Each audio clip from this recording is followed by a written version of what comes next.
Is the next great awakening right around the corner?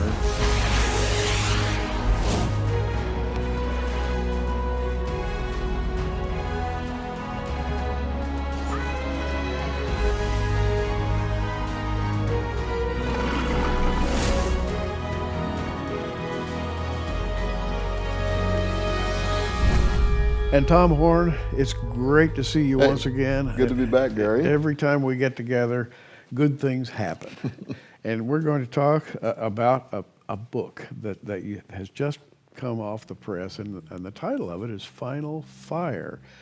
And the question that I just asked is the subtitle. Is the next great awakening right around the corner? Well, is it? Obviously, to have had this book come out in print right at the same time that Donald Trump was elected, I had to have been thinking about this over a year ago.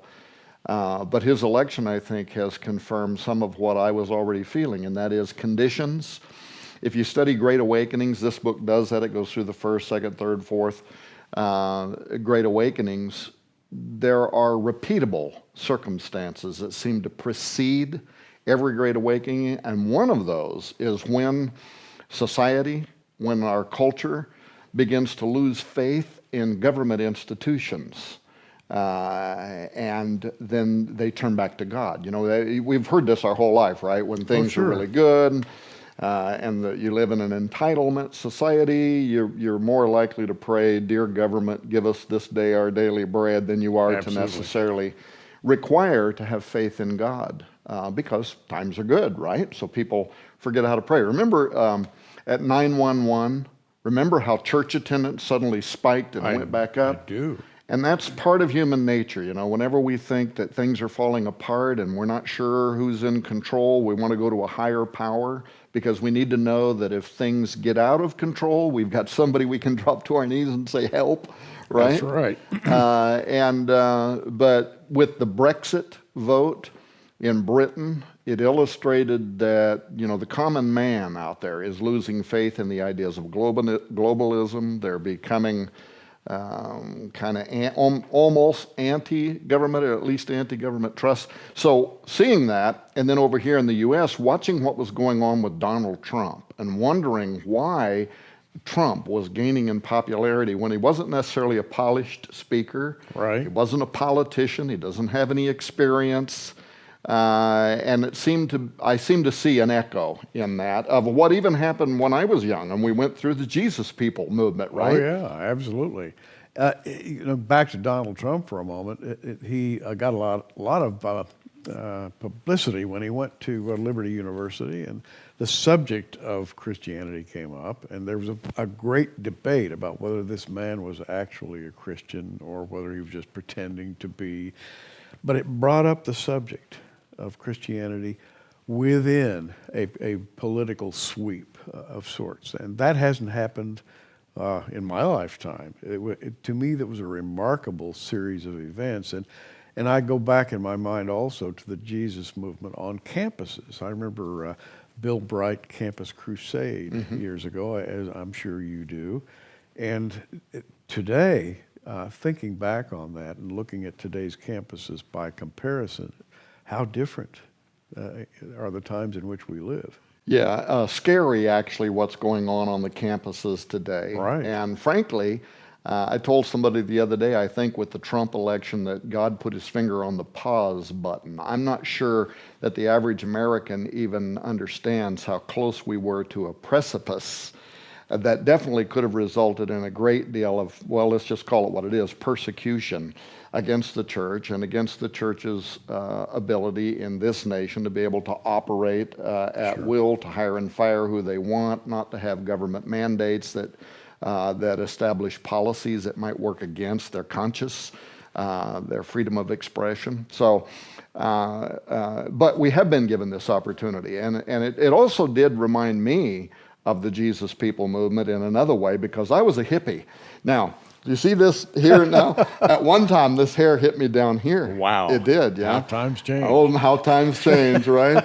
And but I remember, you know, with the Jesus People, how Jesus himself was like the coolest guy on earth. Why? Because most of those people were anti-establishment. Again, this issue of Right. anti-establishment, distrust in the government. Remember, it was the Vietnam War. Woodstock with Country Joe McDonald said, don't ask me why we're fighting, right? The next stop is Vietnam. Oh my goodness. And so they're marching on Washington, D.C., and Nixon is sending the water cannons out to push them back, but they just keep on keeping on.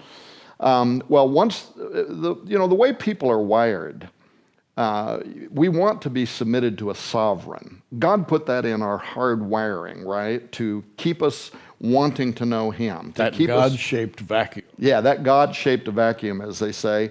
And when people turn away from government, they're going to turn back to God. So that's part of what happened in the Jesus movement. But that was also reminiscent of what we're seeing now, I think. So many people across this nation feel a void. They feel like something's missing. They no longer trust that the government can provide for that deeper yearning. And that is one of the significant seeds of every great awakening in the history of mankind. The circumstances were different, but in essence, that was what happened. They were hungry for something more. The government couldn't fill it. And so people turned back to God. Now, you just used the term Great Awakening, and I'm looking at the table of contents of your new book, Protestant Reformation, the First Great Awakening, the Second Great Awakening, the Third Great Awakening, the Age of Fire, the Fourth Great Awakening. And then you go into a revival and possibilities for revival. In a way, this is a history. It is.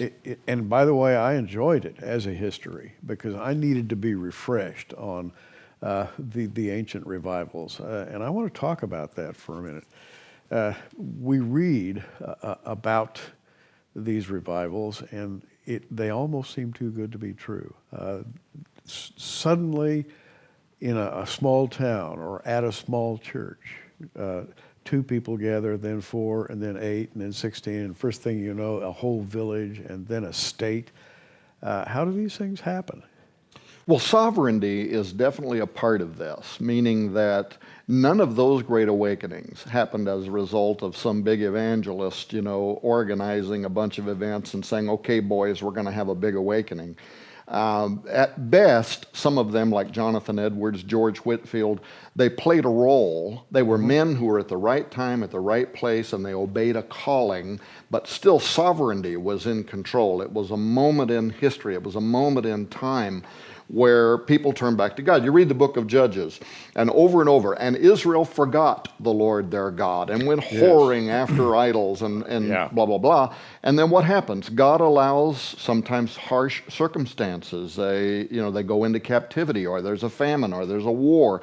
Something happens, and it triggers a act of repentance, right? 2 Chronicles 7:14, if my people which are called by my name will humble themselves and pray and seek my face and turn from their wicked ways, then will I hear from heaven, and I will forgive their sin, and I will heal their land. Interesting that he includes that I will heal their land, saying that there's both kind of a social, cultural, political kind of part in this awakening, in that it will also influence law, now, you mentioned, for instance, the Age of Fire. This is another thing we should point out on this program, is that sometimes awakenings were born out of very harsh circumstances, like the book of Judges that I just mentioned. You take the Second World War, for instance. And, the church was pretty much asleep in the 1940s, right? The war's going on. The United States doesn't even want to get involved with it until finally they kind of get drug into being, participants in this war. We didn't have mass media then, and most of the world was unaware of exactly how terrible the circumstances were at Dachau, at Auschwitz, the ovens, the number of Jews that were being burned to death just for being Jews, selective persecution, right? Selective extermination. But what happened then was when the realities of World War II became public knowledge, all around the world, Zionism, which existed before the end of the war, but it never got its legs under it. The idea that we're going to have a Jewish state, all the Jews were dispersed all over the world.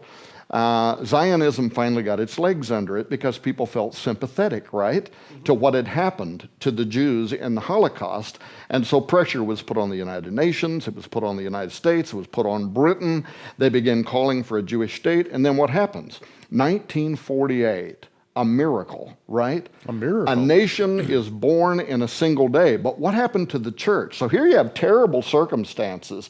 But what happened to the church? Suddenly the church saw what they believed to be the budding of the fig tree, Matthew 24. And they believed that that generation will not pass away until all these things are fulfilled, right? Yes. They suddenly prophecy. Nobody was thinking about prophecy, No. hardly anybody in the 40s, right? All of a sudden, prophecy, the rapture, the great tribulation period, they believed the imminency of the second coming of Jesus Christ was at hand, and it started a fire. That's why they call it the age of fire, right? Sure. And up out of that comes the tent meetings, the tabernacle meetings, A.A. Allen. By the way, I gave testimony in A.A. Allen tent meetings in Phoenix, Arizona when I was a younger man, right? Along with R.W. Shambach. Can you believe that? That's amazing. But William Branham, Billy Branham, Catherine Kuhlman, Billy Graham, Oral Roberts, everybody comes up out of this with this belief that the second coming of Christ is imminent. What we do, we must do quickly, right?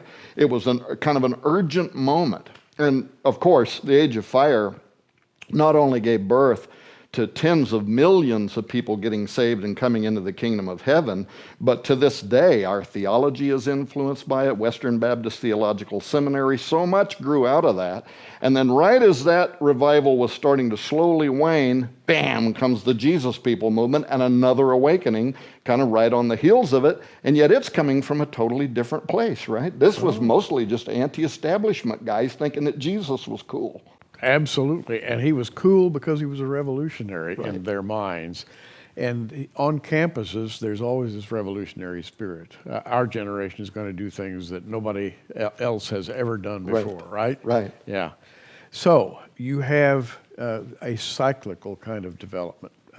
Israel, 1948, 1967, you had the Six-Day War, and you had Jews standing on the Temple Mount and saying, we're going to rebuild the temple. Mm-hmm. That lasted about 24 hours, but and then just a few years later, Hal Lindsey, the late great Planet Earth, and then you had the campus crusades, and you had the development of modern prophecy-oriented evangelism.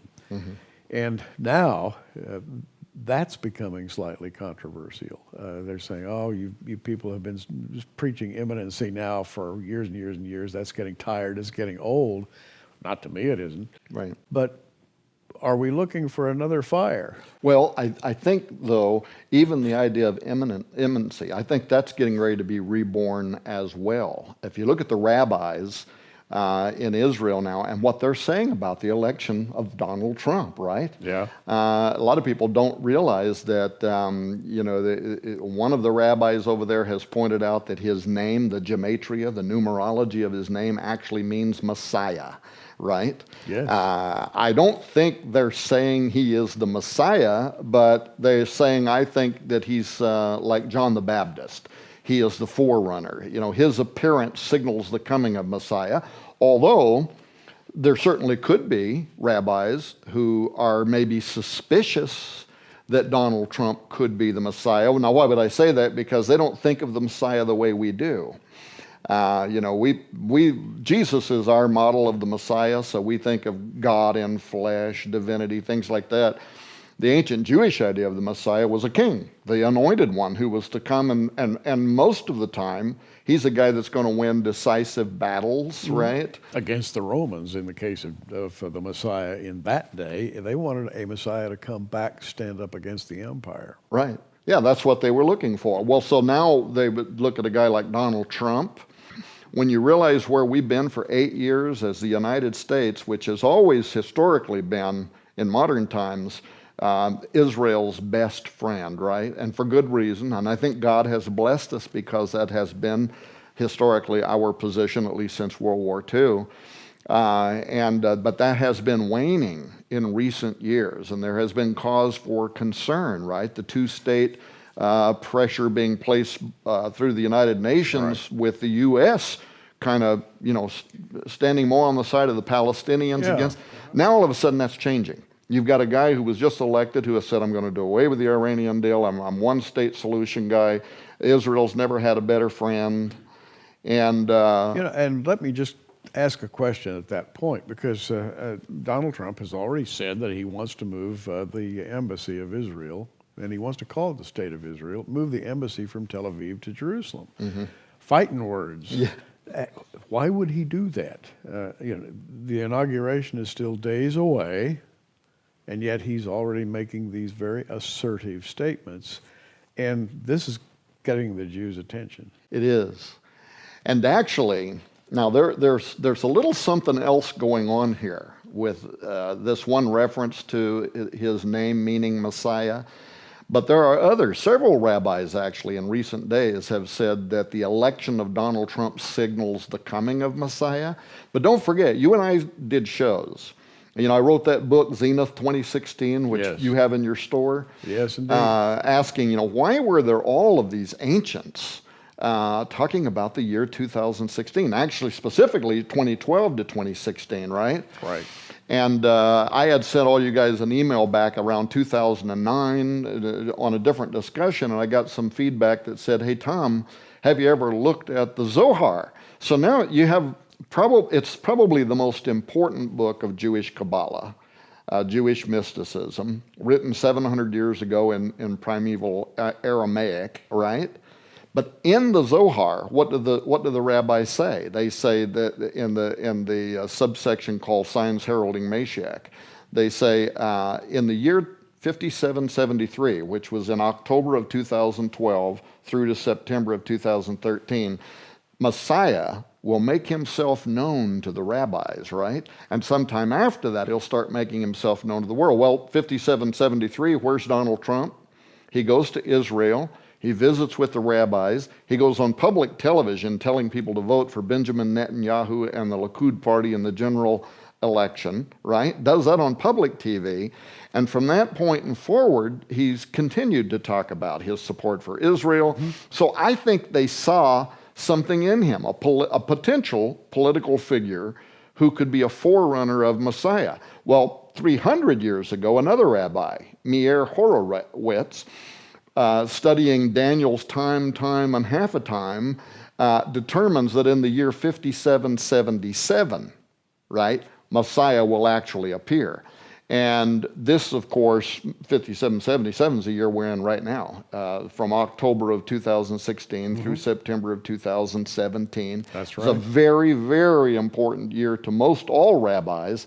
And so I think the timing of some stuff around this election has them pretty excited. Now, if you study what the Jews are looking for in a Messiah, not only a political figure, not only will he take a strong military stance in support of Israel, but the Jews from around the world will begin ingathering. So note that from his election, several rabbis have said Jews around the world need to start moving into Israel now because the Messiah is here and he's about to make himself known. They also believe that the Messiah will reinstitute the temple services. So what did they said last week?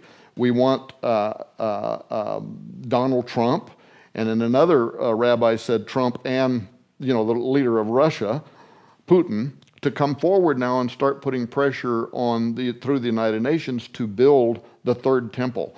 So they are literally saying things in which they're revealing that they believe, I can't imagine they think Trump is Messiah, but they definitely think he's Messiah-like. He is messianic.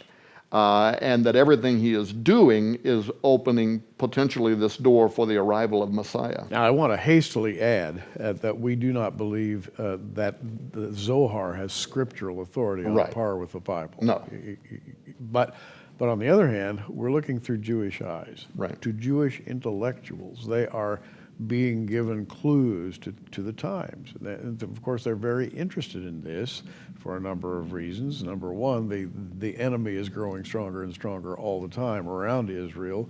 And the enemy is calling for a two-state solution, which is the next step to totally dissolving the nation. And I think all the Islamic countries understand that. So there is a crisis looming, and they're looking everywhere they can look to see what in the world is going to happen. And wouldn't you know, 5777 just happens to be this year. Right.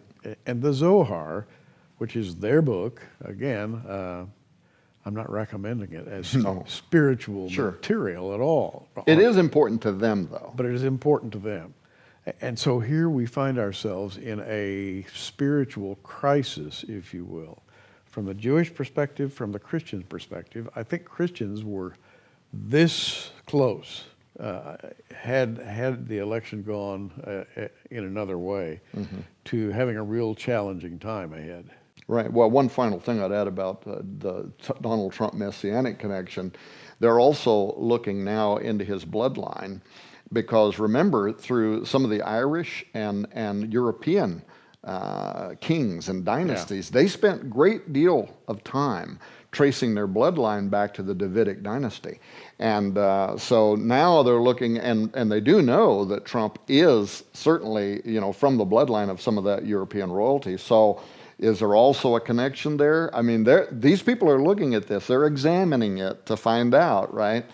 If maybe he's not the one, is he the forerunner? Because remember, like with John the Baptist, he's in prison. They send people, are you the one or should we look for another? And he has to tell them, I'm not the one. I paved the way for the coming of one who is greater than I. That's fascinating.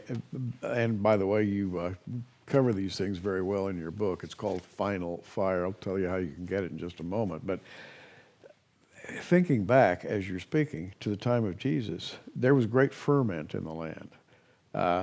And the rabbis were looking for their leader to come. Right. They didn't exactly know how he was going to come, and when he did, they missed, as was in the plan, I think God's master plan. But on the other hand, the timing was, in our eyes, discernible. That is to say, certain things were happening societally, which almost seem to be repeating themselves right now. Right, and that's the whole point about us drawing analogies from the rise of Trump, the unlikely fact that he would be elected, and for over a year I've been saying to my staff, this reminds me very much of what was happening that did lead into the Jesus People movement. And that's why I said it reminds me of that.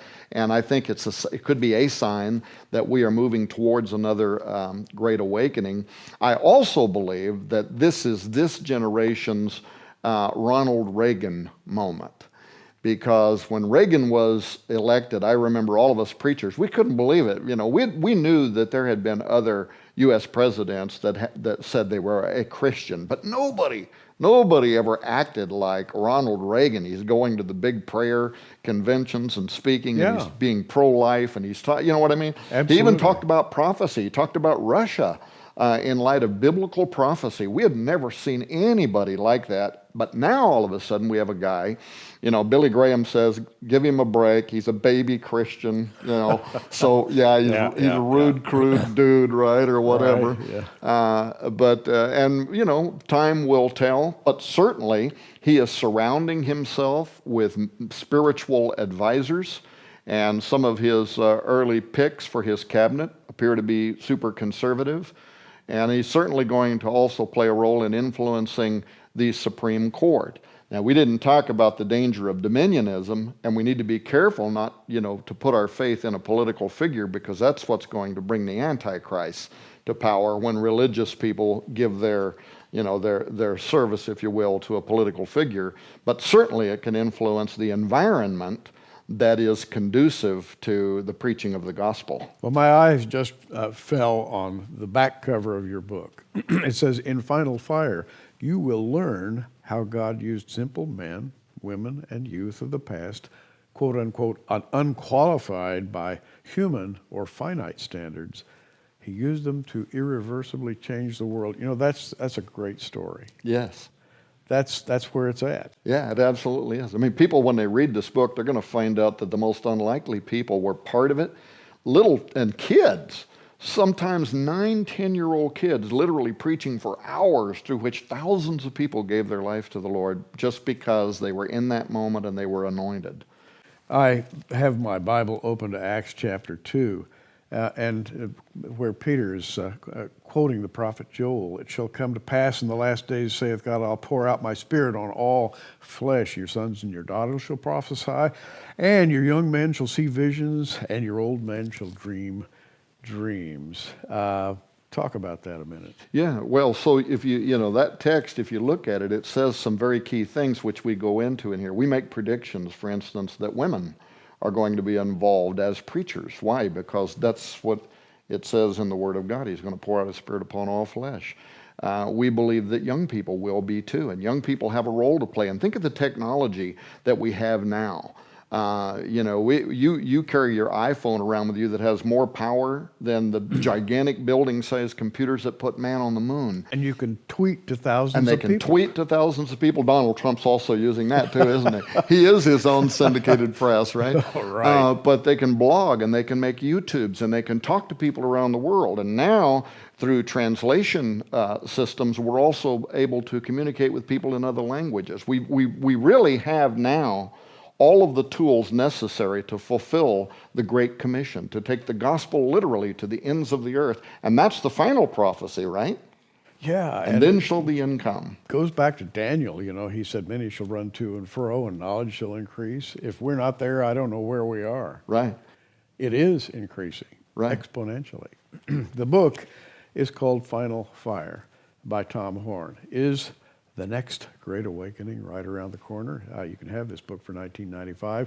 Go to Prophecy Watchers online bookstore. Go down and you'll find Tom Horn and a bunch of things right there, including Final Fire.